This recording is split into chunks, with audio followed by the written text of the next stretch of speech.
Vend parkimet në Lushnjë janë kthyer në një çështje problematike që ka shumë nevojë për ndërhyrje. Fluksi i lartë i mjeteve gjatë stinëve të verës, por jo vetëm, sjell probleme në qarkullim për shkak të mungesës së tyre. Ky problem shkaktoi debate në mbledhjen e Këshillit Bashkiak, ku ishte pikë e rendit të ditës për të diskutuar miratimi vendqendrimeve të reja për taksit 4+1, 8+1 dhe autobusëve. Nga kryetari i grupit të opozitës Klement Çela dhe këshilltarët e pozitës dhe opozitës u kërkua rregullimi i kësaj situate kaotike, që bëhet më problematike edhe nga zënia hapësirave nga makinat që jepen me qera, makinat në shitje, por dhe atyre makinave që janë jashtë funksionit edhe prej vitesh zën vendet.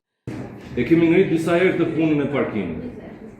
Tani duhet marrë një masë konkrete. Ne ngrem dhe s'bëhet asgjë, duhet gjetur një masë konkrete për makinat me qera, për vend parkimet e rezervuara sipas qevit, shkoni dhe i vini tabelën e bashkisë atje me orarin e përcaktuar sipas ligjit, se ka plot që e vizojnë, jo më larg se mbledhja e kaluar e ngriti kozeta.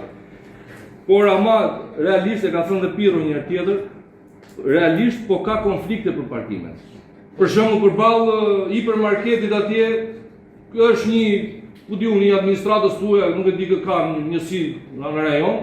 Ka 10 makina përballë hipermarketit. Nga krau tjetër 10 vende hipermarketi, se ku do rrinë ata banorë dhe ata qytetarë aty një sot e di. Merrni masa dhe gjeni zgjidhje për këto makina me qera. Unë sugjerimin e kam dhënë që kur e kam ngritur herën e parë, i gjeni një vend dhe i thoni ky është vendi për ju. Le të kenë zyra në qytet. Duhet gjetur një zgjidhje, kjo punë nuk duhet kalojë më, ne ngrem si shqetësim, ju bëni sikur e shkoni dhe kalon prapë ata vazhdojnë. Duhet gjetur zgjidhje.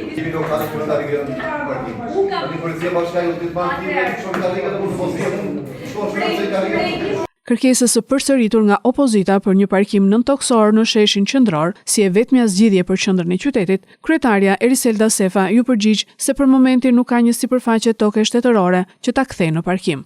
Ajo përmendi edhe punën e vakët të policisë bashkiake për abuzimet, duke thënë se në datën 1 tetor emërohet drejtori i ri i policisë bashkiake. Sugjerime, e para është parkim për ta bërë me karte kënë gjitur me kinoteatrin, por ndërkohë që të spostohet dhe të pjesë rreth rrotullimit që është tek pjesat aty te kisha.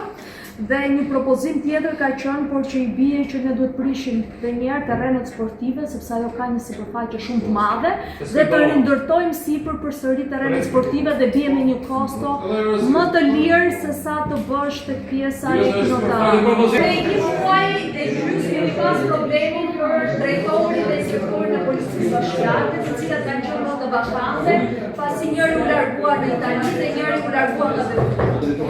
Në datën 1 tetor vjen në detyrë drejtori i ri i policisë bashkiake dhe do të vazhdojë përsëri të gjitha aksionet e lirimit të hapësirave publike që deri tani janë prezulluar, duke qenë se është proces pune që duhet ta përmirësojmë.